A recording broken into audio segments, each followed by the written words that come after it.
રાજકોટના જસદણમાં આવેલી એક શાળામાં અભ્યાસ કરતી એક વિદ્યાર્થીનીના મોતની ઘટનાએ સમગ્ર રાજ્યને સ્તબ્ધ કરી દીધું છે. કલ્પના કરો, અચાનક તમને ફોન આવે અને કહેવામાં આવે કે તમારી દીકરીની તબિયત ખૂબ જ ગંભીર છે, તમે તાત્કાલિક હોસ્પિટલ પહોંચો. અને જ્યારે તમે હોસ્પિટલ પહોંચો ત્યારે તમને તમારી દીકરીનો મૃતદેહ મળે. કોઈ પણ માતા પિતા માટે આ ક્ષણ કેટલી અસહ્ય હોઈ શકે તેની માત્ર કલ્પના જ કરી શકાય. જસદણની આલ્ફા નવોદય સૈનિક સ્કૂલમાં 24 જૂને બનેલી આ ઘટનાએ હવે અનેક સવાલ ઊભા કર્યા છે. આખરે શું છે સમગ્ર મામલો અને પરિવાર દ્વારા શાળા સંચાલન પર કયા આક્ષેપો કરવામાં આવ્યા છે, આવો વિગતે વાત કરીએ આ અહેવાલમાં. નમસ્કાર, હું ચિરાગ વર્ષાબેન, આપ જોઈ રહ્યા છો સ્વમાન. રમેશભાઈએ અંદાજે 2 મહિના પહેલા પોતાની દીકરીને જસદણ સ્થિત આલ્ફા નવોદય સૈનિક સ્કૂલના હોસ્ટેલમાં પ્રવેશ અપાવ્યો હતો. પરિવારનો આક્ષેપ છે કે છેલ્લા કેટલાય સમયથી તેમની દીકરી સાથે નિયમિત વાતચીત પણ થઈ શકી નહોતી, કારણ કે હોસ્ટેલના એવા નિયમો છે. જો કે એવા નિયમો નથી એવું તેના પિતાએ જણાવ્યું છે કે ક્યાંય લખાણમાં એવા નિયમો નથી. આ દરમિયાન અચાનક પરિવારને હોસ્ટેલમાંથી ફોન કરીને જણાવાયું હતું કે તેમની દીકરીની તબિયત ખૂબ જ ખરાબ છે, તેને પગમાં ભારે દુખાવો થઈ રહ્યો છે અને તેને સારવાર માટે હોસ્પિટલ ખસેડવામાં આવી રહી છે. સાથે જ પરિવારને તાત્કાલિક રાજકોટ સિવિલ હોસ્પિટલ પહોંચવા માટે કહેવામાં આવ્યું હતું. પરંતુ પરિવાર જ્યારે રાજકોટ સિવિલ હોસ્પિટલ પાસે પહોંચ્યો ત્યારે તેમને જાણવા મળ્યું કે તેમની દીકરીનું મૃત્યુ થઈ ચૂક્યું છે. બાળકીના મોતનું ચોક્કસ કારણ શું છે તે હજુ સુધી સત્તાવાર રીતે સ્પષ્ટ થયું નથી. પરિવારના જણાવ્યા અનુસાર શાળા સંચાલન તરફથી તેમને જણાવવામાં આવ્યું હતું કે બાળકીને અછબડા એટલે કે શીતળા થયા હતા અને ત્યારબાદ તેની તબિયત વધુ બગડી હતી. જોકે પરિવાર દ્વારા કેટલાક ગંભીર સવાલો ઊભા કરવામાં આવ્યા છે. પરિવારનો આક્ષેપ છે કે જ્યારે તેમની બાળકીનો મૃતદેહ જોયો ત્યારે તેના શરીર પર કાળા ધબ્બા જોવા મળ્યા હતા, જેના કારણે તેઓ સમગ્ર ઘટનાને લઈને શંકા વ્યક્ત કરી રહ્યા છે. પરિવારનું કહેવું છે કે જો બાળકીની તબિયત લાંબા સમયથી ગંભીર હતી તો તેમને સમયસર જાણ કેમ ના કરવામાં આવી? શું બાળકીની સ્થિતિ અંગે પરિવારને અગાઉથી માહિતગાર કરવામાં આવ્યું હતું? આવા અનેક સવાલ હવે ચર્ચાના કેન્દ્રમાં આવી ગયા છે. બાળકીના પિતા રમેશભાઈએ સ્વમાન સાથેની વાતચીતમાં એવો પણ દાવો કર્યો છે કે અગાઉ પણ હોસ્ટેલમાં રહેલા અન્ય એક બાળકીની તબિયત ગંભીર રીતે બગડી હતી. જોકે આ દાવાઓની સત્તાવાર પુષ્ટિ થઈ નથી, પરંતુ આ ઘટનાએ હોસ્ટેલમાં બાળકોની આરોગ્ય સંભાળ અને દેખરેખની વ્યવસ્થા અંગે ચોક્કસપણે સવાલ ઊભા કરી દીધા છે. પરિવારે શાળા અને હોસ્ટેલ સંચાલન પર બેદરકારીના આક્ષેપો લગાવ્યા છે અને સમગ્ર મામલે નિષ્પક્ષ તપાસ કે ઊંડાણપૂર્વક તપાસની માંગ કરી છે.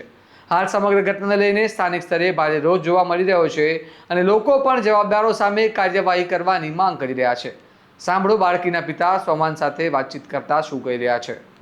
નમસ્કાર, પત્રકાર ચિરાગ વાત કરું છું. આ જે તમારી દીકરી સાથે બનાવ બન્યો છે એ આખી ઘટના શું છે, તમે અમને સમજાવી શકશો? હવે મારી દીકરી છે ને સાહેબ, મારું નામ રમેશભાઈ નરસિંહભાઈ બલડાણિયા, આહિર, ગામ મોટા જાદરા, તાલુકો મહુવા, જિલ્લો ભાવનગર. અને મારી દીકરીને મેં 28/4/2024 હોસ્ટેલમાં આલ્ફા નવોદયા ચડી ટ્યુશન ક્લાસીસ જસદણમાં હોસ્ટેલમાં મૂકેલ હતી. હવે ત્યારથી અત્યાર સુધીમાં 2 મહિનામાં મારી દીકરી સાથે કોઈ પણ જાતની વાતચીત, મારા પરિવારની કોઈ વાતચીત થયેલ નથી. વાતચીત થયેલ નથી. અને પછી મેં વચ્ચે 7-8 દિવસ પછી એમને કોલ કર્યો હતો.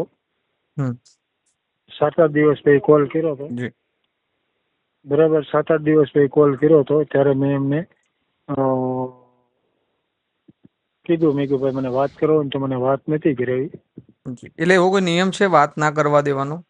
હા, એવો નિયમ છે વાત નહીં કરવા દેવાનો, પણ છોકરાની તબિયત ખરાબ હોય તો મને ઇન્ફોર્મ તો કરવું પડે ને.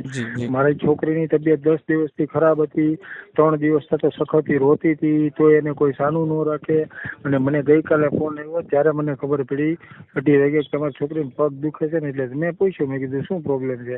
તો કે એને વસાબડા હતા અને શીતળા વસાબડા એટલે, અને એ કે એને તાવ આવતો હતો, બરાબર. એટલે ઈ કે ઈ તો સારો થઈ ગયો છે, પણ ઈ કે એને પગ દુખે છે ને તો અમે લઈને જઈએ છીએ, બરાબર. અને હમણાં અમને જાણવા મળ્યું તો મારા એક ફ્રેન્ડના ફ્રેન્ડ છે ને, ઈ એનો છોકરો હતો ને, એને લઈ ગયા તો એ છોકરો આખો પીળો પડી ગયો હતો. એને હોસ્ટેલમાં કીધું કેમ ભાઈ આવું બધું? તો એને કીધું કે અમે સારવાર માટે લઈ જ જવાના હતા. અરે તો કે સારવાર માટે ક્યારે આવેલી છોકરી મરી જાય ક્યારે લઈ જવાના હતા? બરાબર. એટલે એ લોકો અત્યારે ઘરે લઈને જતા રહ્યા છે. એટલે બીજા છોકરા જોડે બી આવું બન્યું છે એમ? હા, બીજા છોકરા જોડે આવું બન્યું. એટલે એવું છે ને મારે જે આ વાત થઈ ને કે 3 દિવસ ત્યાં રોતી હતી, મારા ફ્રેન્ડ નો છોકરો છે ને ત્યાં હોસ્ટેલમાં હતો, એટલે એણે મને વાત કરી કે 3 દિવસ થા છે ને એના પપ્પાને વાત કરી 3 દિવસ આવ્યું છે, રડતી હતી, એને કોઈ સાનું નતું રાખતું. બરાબર. એટલે ઈ આટલું ઘરે ગંભીર પહોંચ્યો છે હોય કે એટલે હમણાં વાત થઈ એટલે તમને વાત કરી.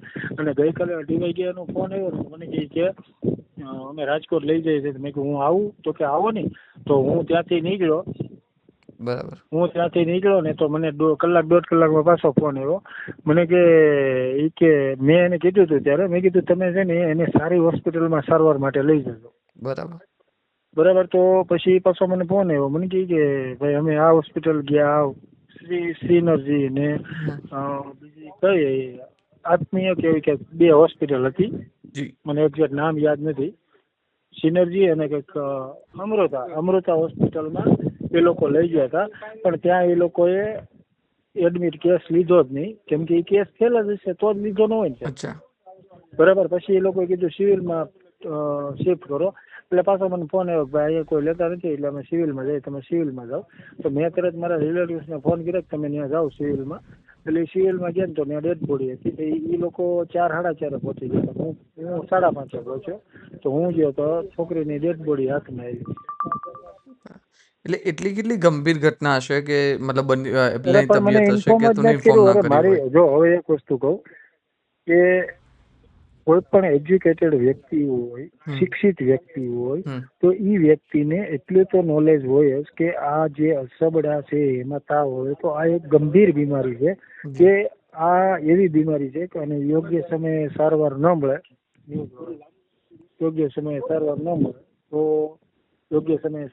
મળે તો પછી આમાં મૃત્યુ પણ થઈ શકે, ડેથ થઈ શકે છે.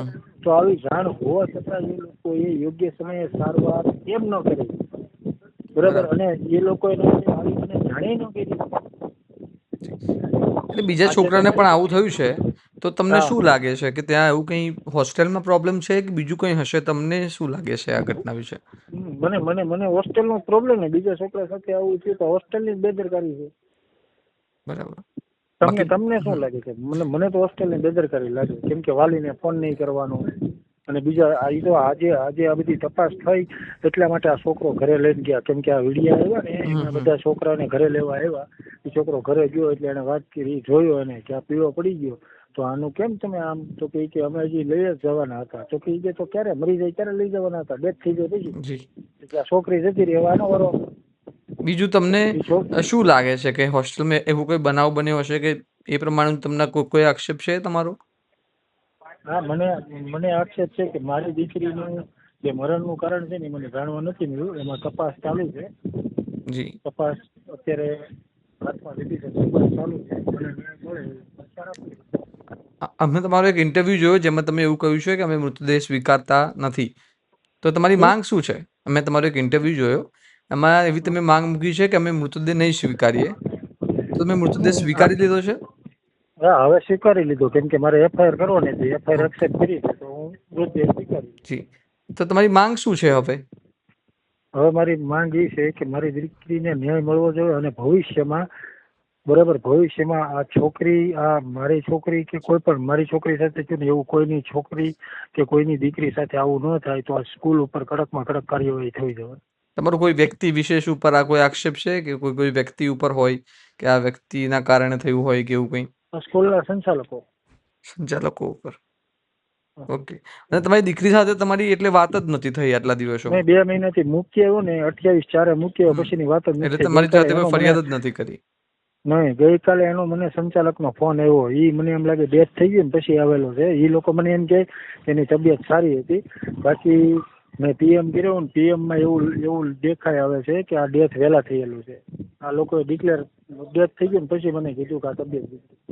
અચ્છા.